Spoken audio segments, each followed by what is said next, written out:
So to begin, I do want to provide a quick note for everyone in the audience that might be familiar with the term anti-racist. So this is a term that we're using with intent for this panel and generally in the work that the BMC and the BMCAA is doing. Generally being racist or being not racist just isn't enough. The systems that we participate in on a daily basis have a racial bias. And in many cases, they were created by colonizers to disenfranchise marginalized folks. So in that case, simply being not racist is not enough. Operating in these systems perpetuates institutional racism.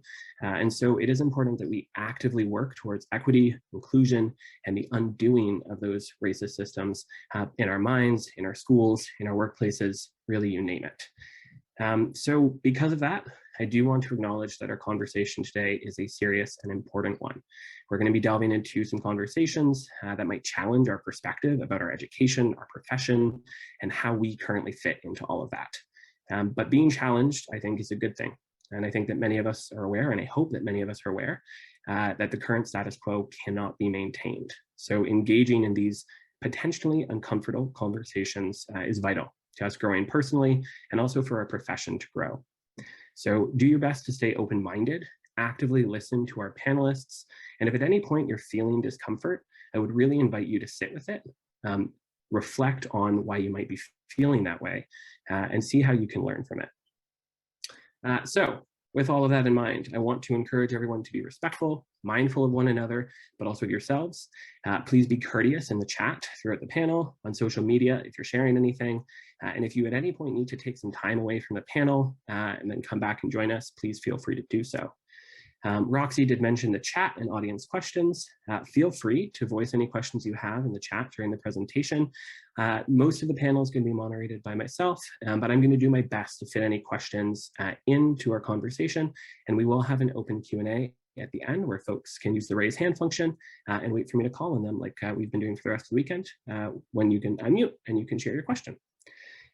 Last note, if at any point we do notice folks are being disrespectful or making our panelists or any other members of the audience uncomfortable via the chat or on social media or through any other methods, we are going to remove those individuals from the session. So just wanted to make all of that clear to get started.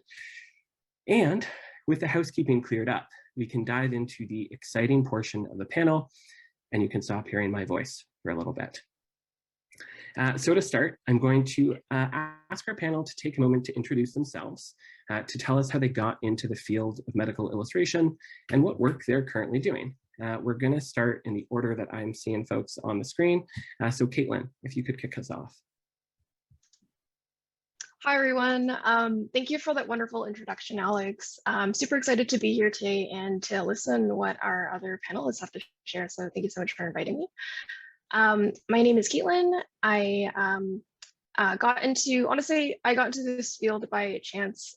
This story will probably sound pretty familiar to a lot of you listening in the audience, but at a young age, always loved to draw, loved to learn about design, and I loved science. So, pulling apart those two halves of me in undergrad really sort of hurt my soul. Finding the BMC program was a beautiful collision of worlds. I graduated from the program last year and am currently working as an associate at a strategic consultancy called Coactuate. Awesome. Thank you so much, Caitlin. Next up, Hillary.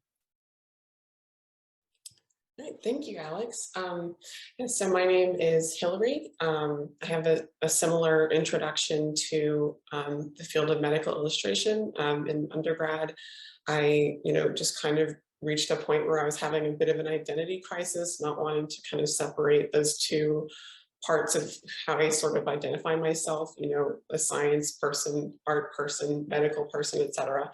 And so I actually heard from an uncle, that medical illustration existed and there were programs for it. So I actually graduated from the Johns Hopkins program in 2018. And now I currently am freelancing and doing both a combination of medical illustration and then commercial illustration as well. All right, thank you. And next up, Nika. Hi, everyone. I'm Nika. I also have a similar story too. I have a background in fine art And I kind of went through a crisis in undergrad where I didn't really know what to do with my degree. And I had an illustration teacher actually tell me about the field of medical illustration. And when I researched it, for me, I knew from that point on, that was exactly what I wanted to do. I'm from Atlanta, Georgia. And after I finished up my degree in art, I went to the school in Illinois. So I went to UIC. I graduated in 2017. And currently right now I live in New York, and I'm an academic medical illustrator for the Icahn School of Medicine at Mount Sinai. Thank you very much. And last but definitely not least, SJ, if you don't mind introducing yourself.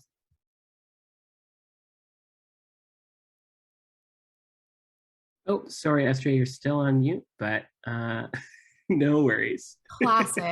Classic move. Okay, Tansei to wow. My name is SJ.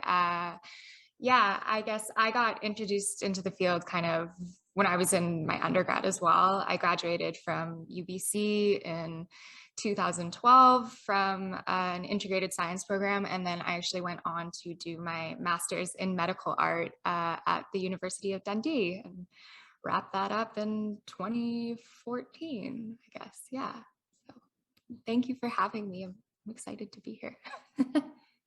Thank you as well. And I'm glad that you did bring up that you're from the University of Dundee. It's always exciting to have folks from a variety of backgrounds here and to see the multiple paths that we can all find to medical illustration, even if there are a lot of similarities sometimes in terms of the crises at undergrad. I do also want to thank everyone for the introductions. It's nice to have an idea of where you started and what you're currently up to.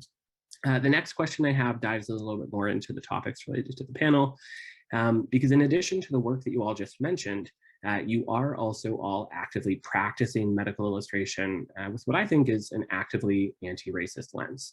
Now, each of you has also taken a different approach to this. And in some cases, it ranges from how you're actually practicing the craft, the techniques you use, or the people and the folks that you're representing. But it also ranges to the policies that influence the education of future medical illustrators and also the makeup of our professional organizations. So I'd like to take a little bit of time to highlight that as well. We're sort of going to move in a slightly different order now, and I'm actually going to start with Hillary this time. Yeah, so one of the ways that I kind of have been, I guess, incorporating anti-racism into my practice as a medical illustrator, and then also with the other illustration that I do, which I tend to kind of borrow some from my medical illustration and sort of interchange those. I just tend to kind of take an approach where I try to focus on the reality of the implications of kind of human variation and human diversity in my work. I think that kind of one of our strengths as a species has always been our adaptability and our ability to, and our capacity for variation. And that's kind of one of the things that I think has made us so strong and so interesting.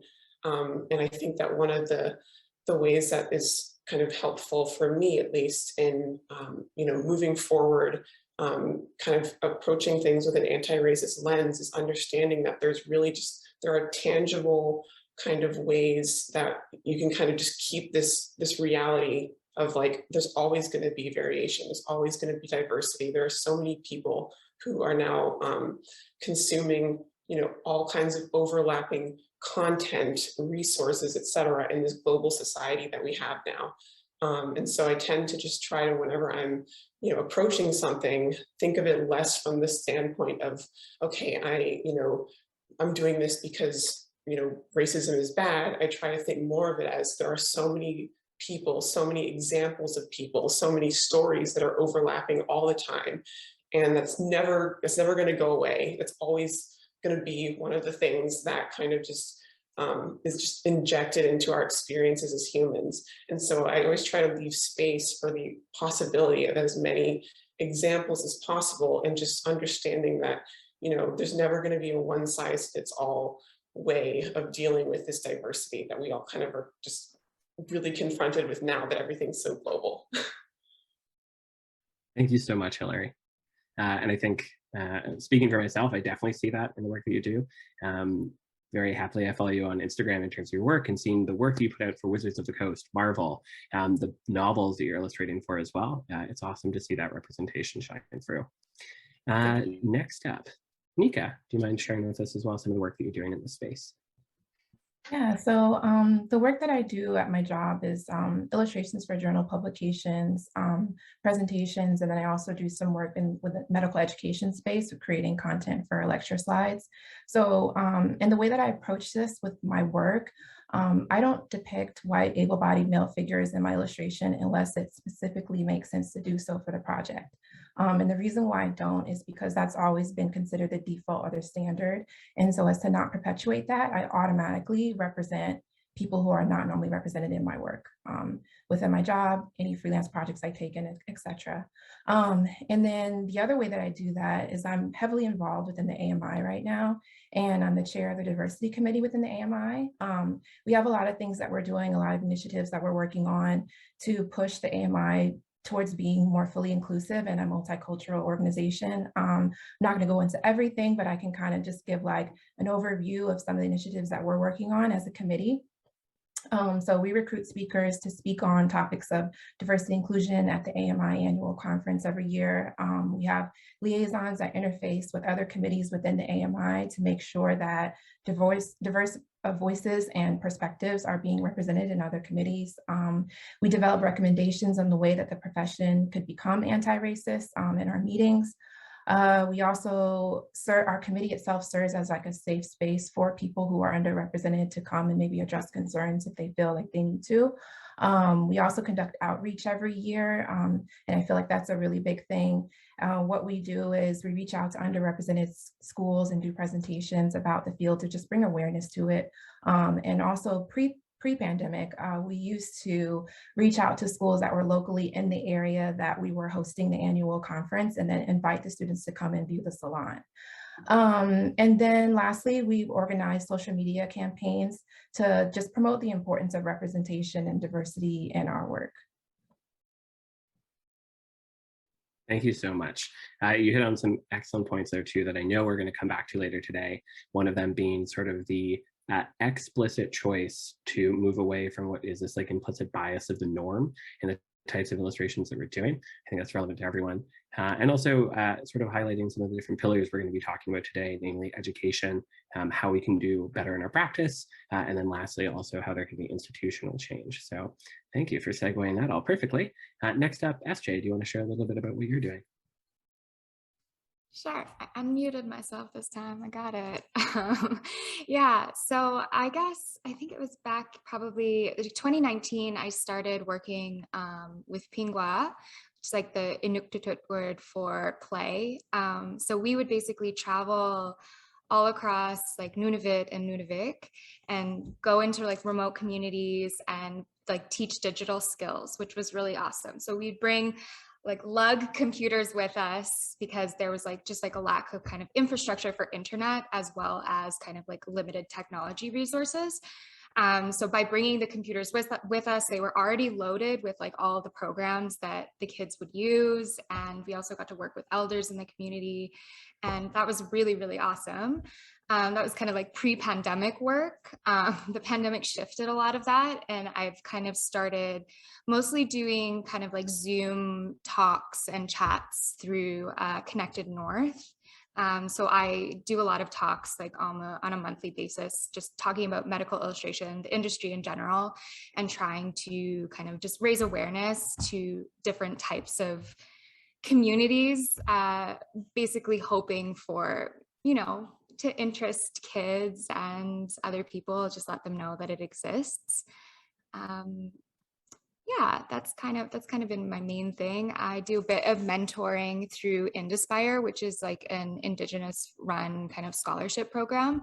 They have like their mentorship program, which basically connects Indigenous youth with people in various industries that youth might be interested in. So we get to have like one-on-one chats every once in a while, which is also really nice. Yeah. Thank you so much for sharing that. And then last in terms of this round, before we move into the rest of the discussion, Caitlin. Yeah, so some of the work that I'm doing right now is with a group called the Biomedical Communications Anti-Racism Coalition. So we're a mix of current BMC students, alumni like myself, and BMC faculty that, you know, we're endeavoring to challenge ourselves and how we think about medical illustration and really try to diversify some of our thinking. So we established ourselves last year, so we're still fairly nascent and honestly trying to figure a lot of the things out as we go. You know, but the reason for us, like over our 2 years at BMC, we're trained to become health communication experts. And so in many ways, our profession is inseparable from racial justice work, given the history of medicine in North America. So what we want to do as a group is to create opportunity for our community to, you know, better equip ourselves with knowledge and a toolkit that is a bit more actively anti-racist. At a sort of high level, like one of the initiatives we're working through right now is collaborating with the BMC faculty to restructure some of the program curriculum to better reflect like current practices and, you know, bring in some of those different voices. SciVizNYC, you aptly said, you know, the canon of medical illustration tends to be very white. It tends to be very cis, heteronormative, and very able-bodied.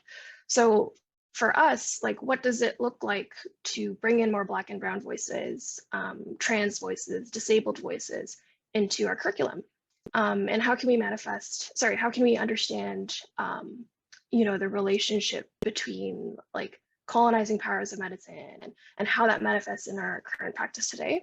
So that's just one example of some of the work we're thinking through right now. Thank you very much, everyone.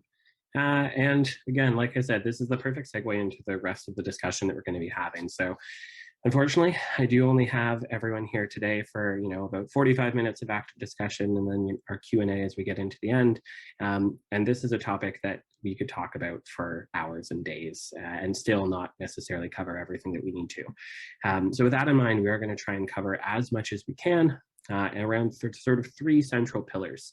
The first being education, then getting into our practice in the professional space, and then ending on talking about sort of what we can do within institutions.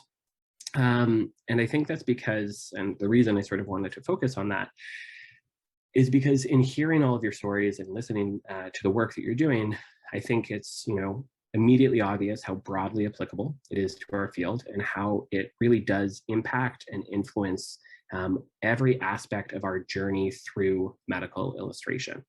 And we do have students, faculty, and professionals from around the world, very luckily, joining us today. And so I thought it might be interesting to focus on those, you know, discrete time points, if you will, and think about how we can insert ourselves along that journey and the specific actions that we can take when we find ourselves in those particular roles and places. So starting with folks learning to be in medical illustration, so broadly students and those who are interested in and learning about the field of medical illustration. A very general question I have, and this can go to any one of the panelists, we can keep this a little bit more freeform, is just what's sort of important to keep top of mind as a student or someone just entering the field that wants to learn how to be an anti-racist medical illustrator. I can go first. So this kind of connects with what I was saying in the last question, and that's that for a new medical illustrator, you're going to be using the textbooks that, you know, that we've used, like grants and all the other ones. That those textbooks are still perpetuating the same image of like, this is able-bodied white male. And so I think that's important when you're entering this field as like a newbie to just pay attention to that and realize that that is not the standard, and that there's so much human variation, like Hillary mentioned. And so to keep that in mind, so not allowing those images to influence you and in your beginning your practice. As medical illustrators, we are training the future physicians and healthcare professionals. And so we're creating the materials that they learn from. And this can really cause implicit bias in physicians and the way that they treat their patients, which can negatively affect patient health. So this is not a job or a field that should be taken lightly, like what we're doing. So it's very important in that aspect. Amazing, thank you. Anyone have any top-ups that they might want to add to build on what Nika mentioned as well? Hillary, I see you have unmuted, so that's perfect. Yeah, I just wanted to kind of continue off of what Nika was sort of saying. And I think that it's important to kind of keep in mind that I kind of personally think that part of the duty of a medical illustrator is to provide information that is relevant and accounts for the reality of the people who you're creating your illustrations, your resources, animations, etc. for. And in doing so, I think it's important to kind of figure out where you're starting from. So like what framework you kind of are starting from as far as, you know, the media and everything that that's kind of forming your baseline, because there's always going to be some level of bias, even if you're somebody who is, you know, a part of a marginalized group yourself. In a lot of cases, you've also only seen things that are, you know, largely, you know, white, able-bodied, etc. And I think it's really important to kind of keep in mind that, you know, I think that it's really important to kind of keep in mind that, yeah, there's just this reality of all these people who you're also wanting to serve. And I think also in doing so, I try to just, I think a lot of people can start to get a little bit almost worried about, or I think some of the central point can sort of get lost, where people get very worried about the idea of it being emotionally charged, and it is. And I think that's really important to approach with empathy, but there also is a central point. There's a central goal, which is creating resources, etc., for all different kinds of people and making space for all this variation of people who exist. And so like I think it's important to not allow yourself to get distracted by the fact that it's emotionally charged in many cases, and to understand that there really is a pretty tangible and pragmatic goal that's kind of at play here, I think. You hit on something I think that was really interesting there too, which was that idea that it's emotionally charged for, you know, sometimes a very specific set of people as well that might not always be represented. And sort of that idea that I think sometimes we have when working on medical illustration pieces about reaching the widest number of people possible, and not actually thinking about how we can tailor content towards a specific group that better represents, or more, you know, importantly, needs that as well. So one question I'll have for the group is just, how do you sort of navigate that and think about not just the wide applicability of work, but targeting specific audiences that maybe need that content as well?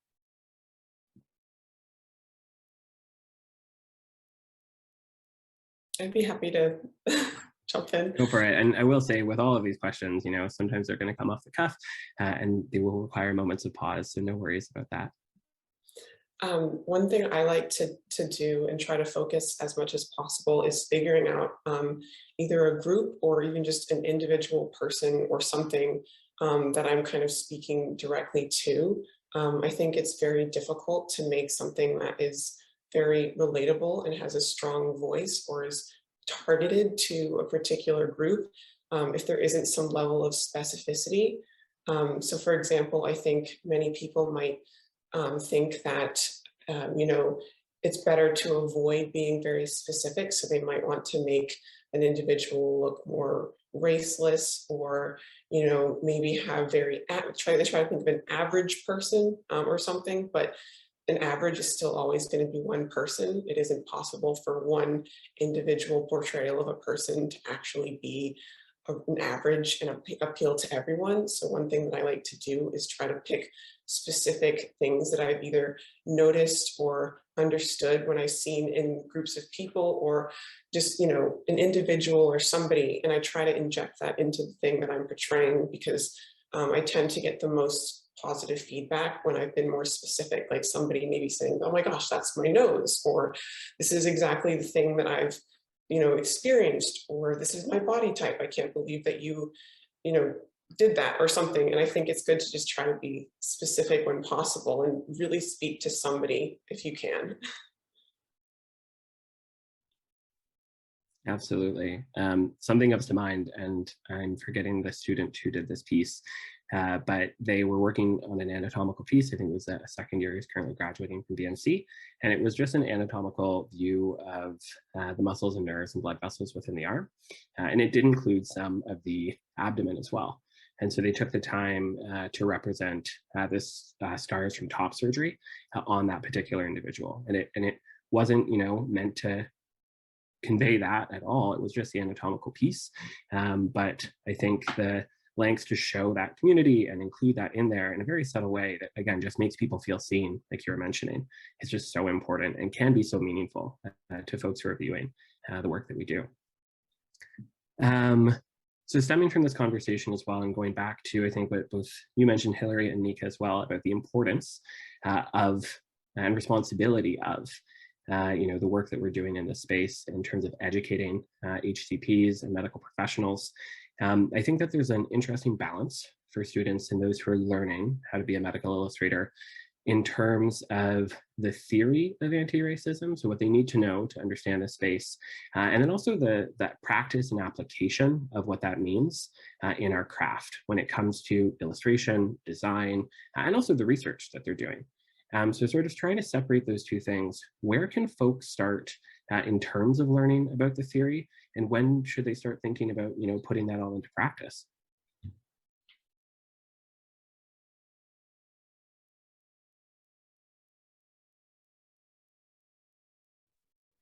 A big question again, but no worries for pause.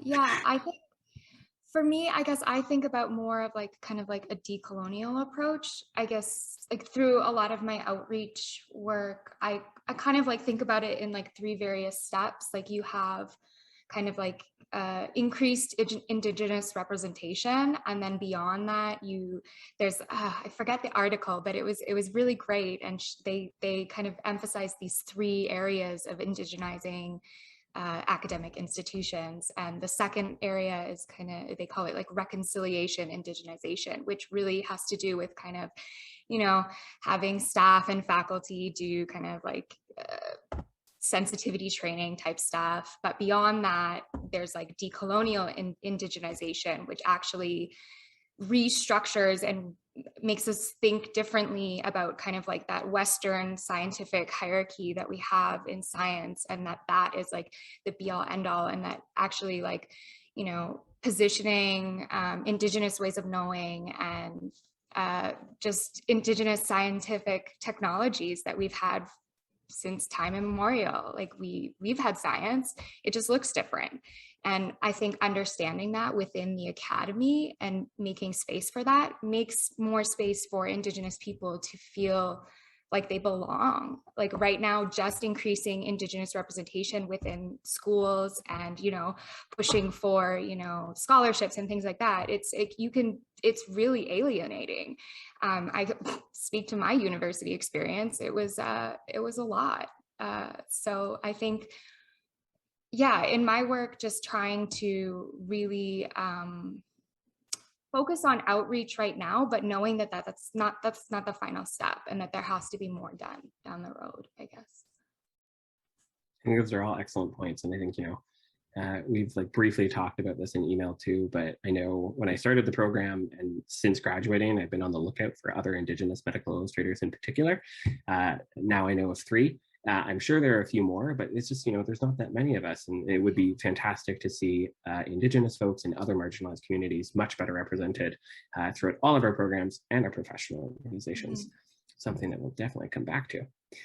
So I do want to just sort of open up this question again to wrap up our education section of this talk, bridging that gap between theory and practice, and what students and those who are learning about medical illustration can keep in mind as they're trying to jump that gap. I think I can jump in with my 2 cents here. I think in terms of, balancing anti-racist theory and putting it into your own practice, I think that's going to look different for everybody. And what I personally continue to struggle with, and I know a lot of my peers struggle with this too, is sort of that balance between you sort of feel a little bit overwhelmed that oh my goodness, everything needs to be perfect. Oh my goodness, where do I even start? And I think part of doing this work is recognizing that they're going to make mistakes. Things are going to be very awkward. Things are going to be very messy. And yeah, it's inevitable that you're going to make mistakes along the way. But part of doing anti-racist work is like managing your emotions and recognizing that you're not going to get it right away. So I think you need to just start. You need to put a stake in the ground, choose a specific thing you want to work on or improve. Say, you know, with like Hillary's work, she draws very specific, she represents very specific, you know, groups of people for the particular content that she's developing, right? If it's something, you know, say you want to improve, you know, I don't know, mobile interface design for people with attention disorders, choose that as the thing that you really want to focus on and just like do it. I think you just got to do it. Put a stake in the ground and do it. Could I also jump in really quick as well? And Please do. Yeah, I wanted to build off of what Caitlin was saying. So I think one thing that's kind of important is to realize that there's no way to do everything. And sometimes I think that it's important to realize that like kind of the point is that you have a set of skills, you have a certain perspective. You'll never be able to literally have the perspective of somebody else. Like I can't even speak for other Black people. And so it's important to realize that like there's always going to be difference. There's no group is a monolith, but you can always like learn as much as you can about as many people as possible, and then just do your best to like use your skills to like tackle this one thing right now, and then maybe like move on to another thing. Be like, all right, I can do this. I'm good at this thing, and I'm able to, and I have the opportunity to do it here. And so that's, I think, what I tend to do now, and especially when it bleeds into my other work, my more commercial work, is I might be like, okay, I have this set of skills. It's going to be a little different than maybe some other illustrators because I have this medical illustration background, and I can kind of use that to kind of, you know, allow sort of anti-racism, et cetera, to bleed into other things. And in doing that, I tried to sort of humanize and take an empathetic approach with different types of people, without trying to speak for everyone, because it's never really a thing that's possible. You know, it's okay. I think it's possible to, you know, do your best to coax people into realizing that people are all very different, and there's going to be different ways that people's experiences inform their perspectives, but you can never speak for somebody else. And so I think that's important to keep in mind. That's such an excellent point. And Sorry. I will pass it off to you, SJ. You go for it. Oh yeah, no, I was just going to add that like, I think that those are such great points. And I think that like a way to sometimes like, I think about diving into that is like really just like understanding also like my own privileges, and helps me kind of like check the blind spots that I have, you know, as like cisgendered, white passing, urban Indigenous woman. Like what do I kind of like bring to the table in terms of privileges, and how have I viewed the world potentially through this like very narrow Western lens, and who am I missing in those conversations? Yeah. I also had one thing to add too. There's not a lot of literature out as far as educating yourself. There's not a lot of literature out that's specifically about anti-racism as it relates to medical illustration. But one piece that I do know of is Dissecting Race and Anatomical Examination of Anatomical Illustration in the Absence of the Non-White Body by Catherine Cobber. But I think just like educating yourself about systemic racism in the healthcare and medical space is a good baseline understanding for medical illustrators. And then also, if you really don't know where to start, I think that social media, especially for a new student or someone entering the field, is also a good place to start. Like follow people that are doing this work already, and just see what current young professionals are doing, and you know, diversifying the space of medical illustration is also another place to start too. Thank you all so much. There's so many good points in there. One of the ones I do want to sort of go back to and highlight is that idea that, you know, we are tasked often with trying to empathize with and understand patients, folks with particular conditions, and communicating that. And I think very astutely, Hillary, you mentioned that like we're not always going to be able to do that.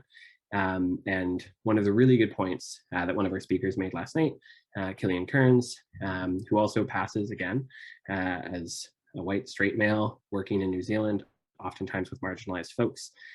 He made the point of making sure we bring those people in to those conversations when we're doing that research and the design, and make sure that we're not just relying on our own experiences, recognizing that privilege, like you mentioned, SJ, and reflecting on that, but making sure that we're not ever designing, illustrating, researching in a vacuum. Because it's through those conversations we're able to do more. And last, I do want to circle back to something Caitlin mentioned, which was that idea of not being afraid to sort of stumble and make mistakes. I think that it's something that we're all well versed in terms of making like Illustrator mistakes, rendering something wrong, spinning your DNA the wrong way. And there's not a stigma associated with that, but there's a lot more nervousness and apprehension, potentially about, doing the same thing in terms of representing certain people. And while that's good to be mindful of, it's also okay to make those mistakes, be open-minded to the feedback that you're going to get, and learn and grow from them so that you can improve your own practice. Don't sort of let that apprehension stop you from getting involved in the conversation.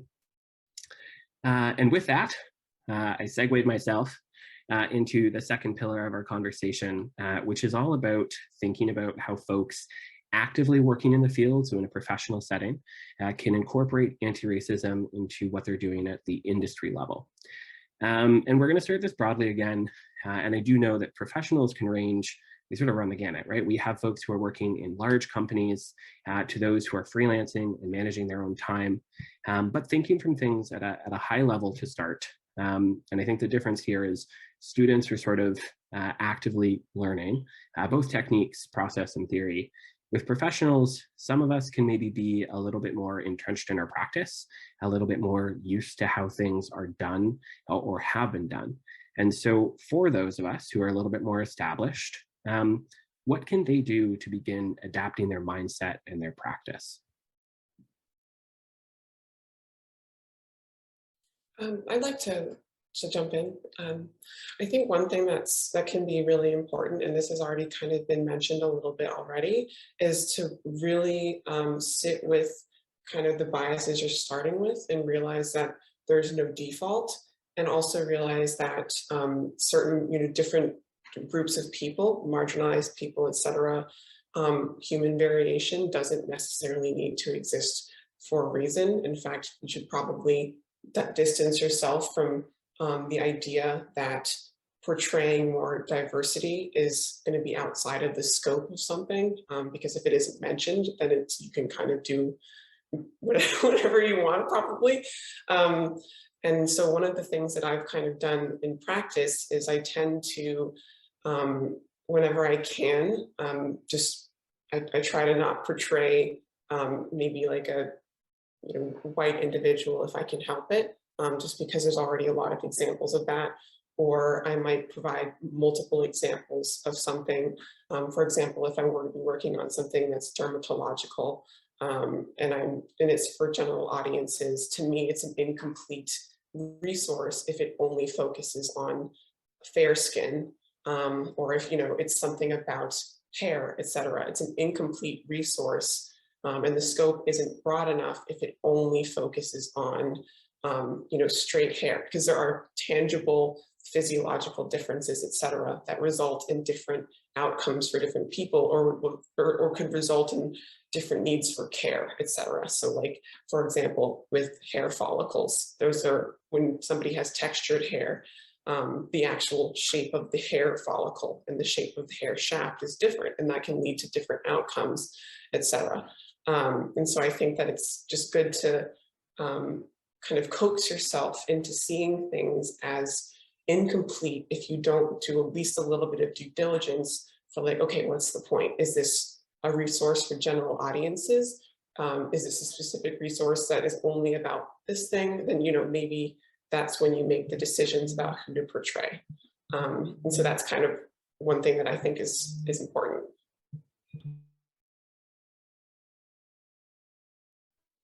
Thank you so much. I would really echo that. Sorry. Zoom awkwardness. I'd really echo that, Hillary, and especially, the piece that you said about sitting with the biases that that you're coming off with. I think ostensibly, you know, as like creators or whatever we want to label ourselves, we get excited by things that are like, you know, beautiful or cutting edge or like super accessible.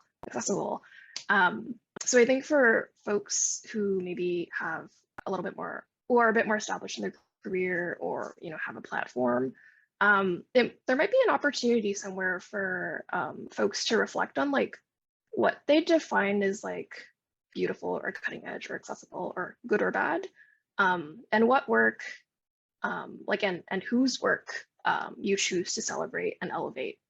So for example, like you're sharing a cool thing on Instagram, you know, before you press post, think about like, why are you celebrating this? Just to have some of those internal thoughts, conversations.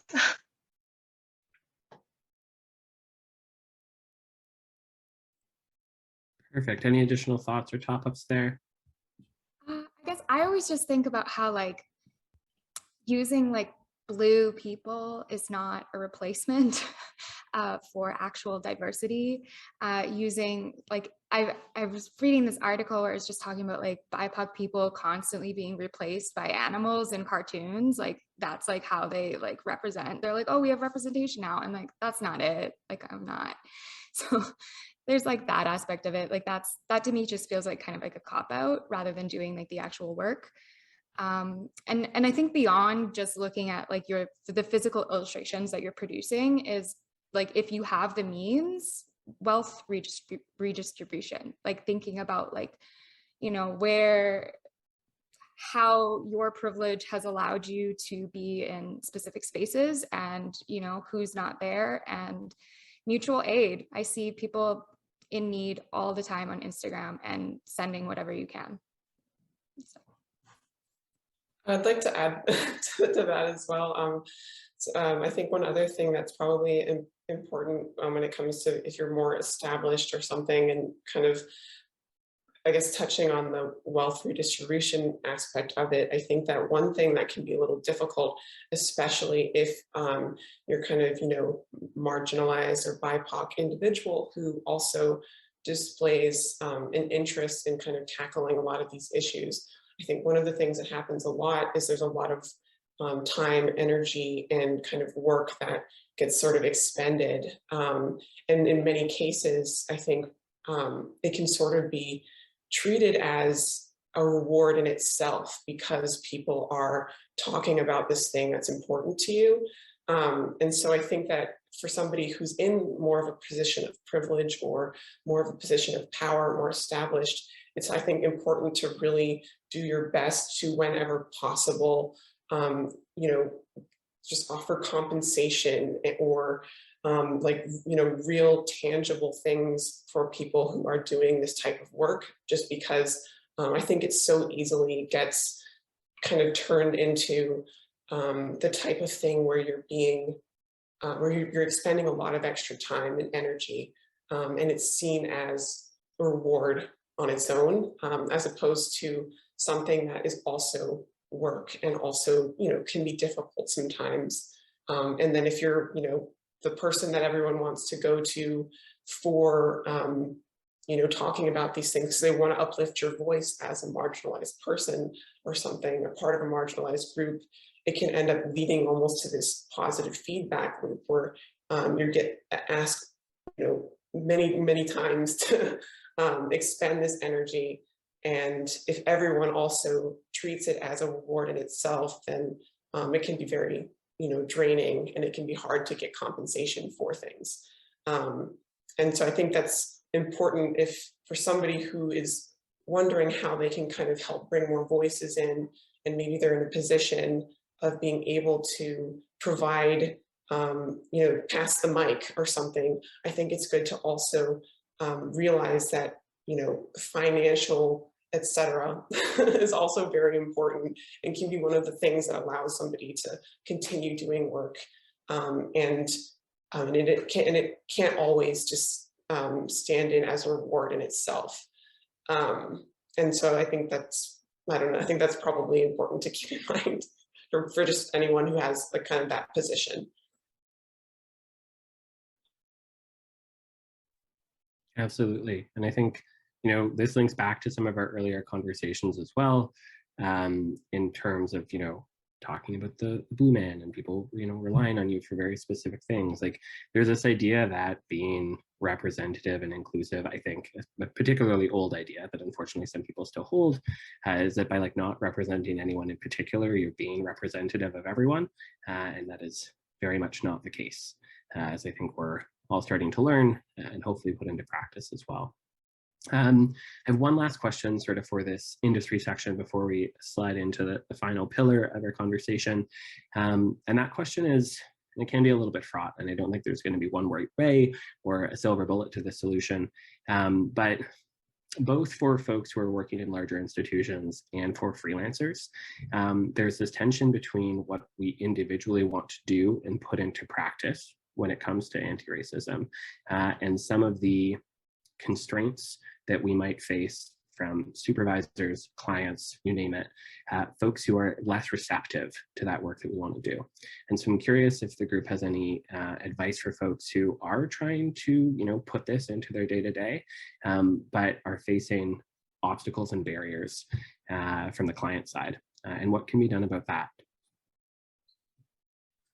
I think when working within an institution and when working with a team, I think sitting down as a team and discussing this would be a good first step in just talking about what your goals are as a company and how those goals could align better with being more equitable in the work that you're creating. And then kind of from there, you can take a more individualized approach. But yeah, when you're facing, I guess, barriers with that, or I guess kickback and stuff, it's important not to get discouraged and to hold on to the importance of this and to keep kind of fighting for it within that environment. But I definitely think that having the conversations with peers and colleagues is really important to do, because you can learn so much from each other. And then with clients, I think if a client doesn't specifically say like, I like the diverse representation, do it regardless. And then if they then have, you know, a reason as to why they want you to change it, then listen to that. But I would just do it automatically, or at least that's what I do. And I've actually never had a client tell me, no, I don't want you to show, you know, a person of color. If anything, I've had people request that specifically, as opposed to them telling me, can you make this person white, or, you know, or can you change this illustration to someone white? That's never happened. So I think 9 times out of 10, you'll be fine if you just go ahead and just do it. I'd like to second that. I think in many cases, in my experience, just kind of going and doing it tends to not really experience much kind of pushback. I think that in some cases, the main forms of pushback that I've kind of experienced is less from kind of like the audience or maybe even the client, but sometimes it'll be more from, I think, people over politicizing and over emotionalizing the idea of diversity, which I think is kind of important to separate yourself from, because there's always going to be, like, you know, once in an ideal world, you know, after you kind of tackled the issue of racism, which who knows if that's ever going to happen, people would still, you know, be willing and open to just there being different types of people. And so I think that, you know, in many cases, you can be pretty pragmatic about it and just kind of, you know, it's just do what it is, talk about what it is, you know, it's just, you know, this isn't outside of scope, you know, because this is important. We're showing, you know, the audience that's going to be consuming this. And I think for the most part, it's possible for the idea to stand on its own. And it doesn't necessarily need to be turned into a controversial topic. I think that sometimes it can be a little difficult when diversity, which is a reality, is treated as a controversial thing in and of itself. And I think that the controversy in many cases can come from the responses that people have to things that are unfamiliar, or maybe kind of their biases that are sort of informing how they're kind of taking the information. But I think it is possible to allow it to stand on its own and to just be pretty pragmatic about what the goal is for the resource or whatever it is that you're creating. I wanted to just say, like, that is so encouraging to hear from both of you, that like there hasn't been too much pushback from clients or your teams about, you know, representing different skin colors. I think, like, from my perspective as someone who, you know, completed their master's project, I sort of wanted to give my 2 cents on the current students who are listening and are maybe a little bit concerned about going into their master's project and thinking about that sort of politicization, Hillary, that you were speaking to. I think I would sort of circle back and go back to Nika's very first point. Have a conversation with your faculty and your committee if you are worried about how you are representing or how you might represent your target audience. Have the courage to be transparent and try to articulate why you feel that the design choices that you're making are important and pushing towards a more equitable representation of your target audience. If you can sort of gain, you know, I think this sort of goes back to making change in organizations, or however you want to frame it. You need to have allies at different positions of power in any organization to drive change. And if you can get your allies, the faculty, on board for what you want to represent, you'll have an easier time managing your client's expectation if there is pushback. This is a perfect segue into that final pillar that I did want to talk about, which is sort of that institutional level and what changes we can make there. So thank you very much, Caitlin, and thank you everyone for sharing your thoughts on sort of navigating the professional space. So in this section, and we'll try and keep it relatively quick, I just have one question for everyone so that we can get to the Q&A. But I do want to talk again about that institutional level, and I think it's sort of important to acknowledge the need for institutional change, and specifically thinking about our professional organizations. So it could be the AMI, it could be the Guild of Natural Science Illustrators in North America, it could be the Institute of Medical Illustrators, or AIMS in Europe. There's a multitude of them, but they're made up of predominantly older and predominantly white folks. In some cases, you know, they're also attached to educational institutions that can be very staunch and resistant to change. But the real question I sort of have here is for folks who are members of or working within those organizations, knowing again the sort of predominant composition of them, what can they do to start moving the needle? And what should they do to start moving the needle and making sure that these conversations about anti-racism and these positive changes that we sort of highlighted throughout this discussion actually come to fruition?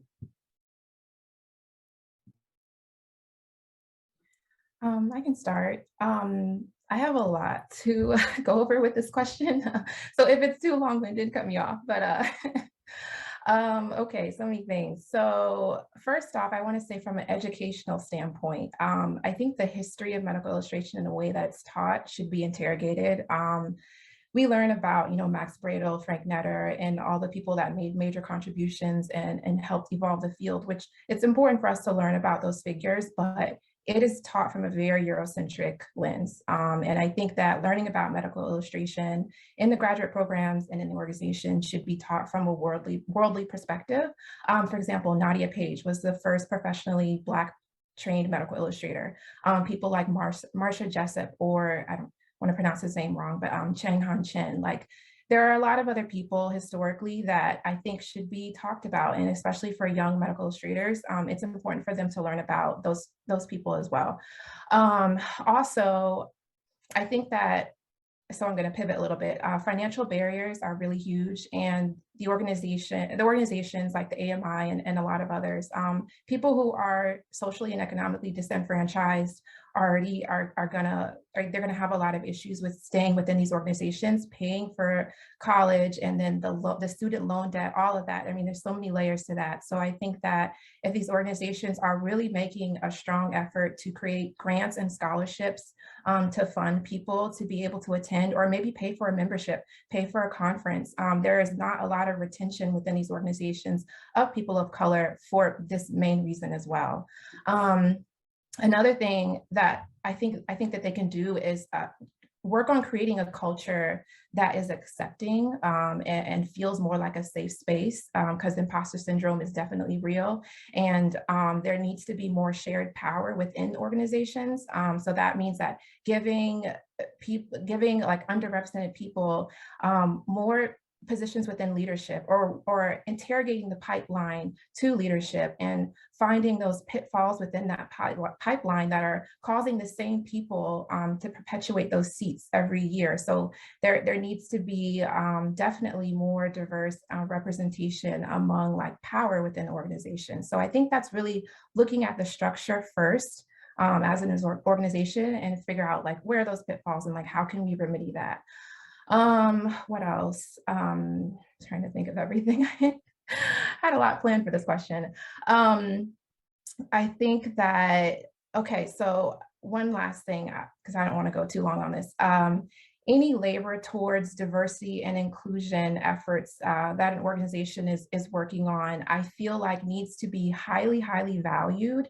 And this is a matter of life and death when it comes down to it. So I don't think that it should be unpaid. And I don't think that it should be volunteers working on creating an organization or pushing an organization to be anti-racist or fully inclusive.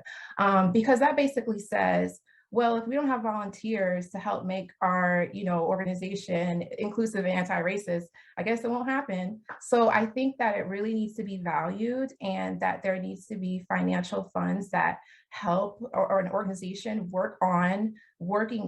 creating a fund to help this work and to push an organization to that point. So I'll stop there. Can I add on to that as well? Absolutely, go for it. And I do want to say, we're going to push this past a little bit, still have time for the Q&A. Don't worry about, none of you are speaking for too long. This is 100% why we invited you all to be here, and it's a big conversation, so go for it. Yeah, I wanted to add on to what Nika was saying, where I think one thing that's really, really, really important that I think should get kind of on people's minds is that this work in general really needs to be seen as valuable. And I think it really, because one thing that I've sort of run into, and I kind of alluded to this a little bit earlier, is that often you get a lot of inquiries, a lot of people wanting you to speak on these things, or offer your time, your energy, etc. And one thing that happens is if in my case, I offer so much time, so much energy, maybe you create something that to teach about it or something, and all of that time is taken away from other work. So especially in my case as a freelancer, pretty much everything takes more work away from my paid work. So one thing that happens, if I, it makes it more difficult for me to invest the proper amount of time and energy into anti-racist work when I'm not being compensated for it. And if that happens enough especially to individuals who are personally invested in it because they've experienced a lot of these discrepancies firsthand. So like in my case as a Black person, I feel like I've really felt a lot of these discrepancies in kind of the field in general and everything. And it can be really difficult if a lot of those individuals who are personally invested in it want to make it better because they've experienced it, also don't receive compensation for this type of work. And then it can kind of, in a way, snowball, sort of build up to where your peers, et cetera, who maybe aren't quite as aren't seeing it quite as life and death, I guess, don't necessarily take the initiative to volunteer their time or, figure out a way to offer compensation or something. But then as the person who, maybe is, a person of color, et cetera, you're kind of the one who people go to because, they want to have the person of color, they want to pass you the mic, but there isn't that compensation there. And so I think that's really important, is to really prioritize this work and really see it as valuable labor and work and find ways to compensate people for it.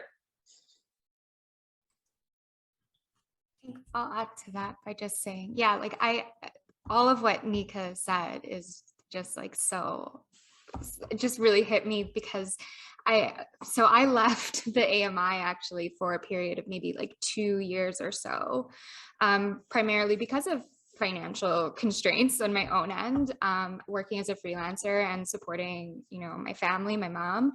It was a lot, and it was just an extra however many $100 that I was just like, that's my rent for a month, like, no thank you. And they didn't. I reached out to them, and that just wasn't an option at that time. They didn't have any supports available, and I was like, okay, well, I'm gonna go. And I felt like, you know, a few years passed and I saw a lot of the work that the diversity committee was doing. I was in a better spot financially and decided to join back up. And I'm so thankful to have met Nika and see all the work that she's doing is like really, really amazing, because those conversations were not being had.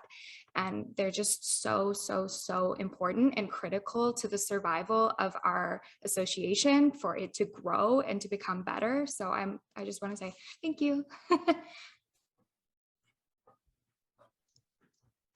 If I can sort of add on to everybody's comments, like Nika, you had such great points and sort of walked us through, like a lot of really important thoughts. And, you know, to sort of, I guess, sort of summarize in my head what you folks are saying, you know, the labor and, you know, financial burden towards, you know, diversity work often ends up falling on the backs of the people who are most impacted by it, the people who experience it every day and live it every day, and you know, have a personal investment to it. I think Hillary is something that you said. I sort of like want to circle back and like attend to the idea of like building trust. So especially for a person working within an institution, I'm sort of like kind of a half thought right now. Like I often feel like we sort of understand trust as something that is like developed over time and space of a very discrete partnership or a very discrete relationship. So whether that relationship is between, you know, student and a professor, or like an employee and an employer, or what have you. But this idea of trust like being built even before that discrete partnership really begins. So for a student to observe how a professor is operating at the university, if a student can see that their professor is willing to put something at risk to take a stand for racial justice, trust is built there. You know, when an employee sees that their boss is actively interrogating their own whiteness or their own privilege, trust is starting to be built there. You know, so trust starts way before, you know, the conversation even begins. And so I guess to like finish that thought, like I think people working within institutions, the onus of building trust begins with those folks. I'm so happy that all of you brought that up. And I think it is a really good place to sort of wrap up our conversation today. I think it's something that I've been reflecting on a lot, actually, even with assembling this particular panel, knowing that everyone here is from a marginalized community, right? All of us, even if we, like myself, are white presenting, still belong to that community and are still actively doing this work. And, you know, while I am happy to take on this work and do the emotional labor associated with it, it's with the hope that, you know, those people who are not as impacted by it are going to take it, run with it, and do much more, both because they are the ones who need to, and because they have a lot longer to go.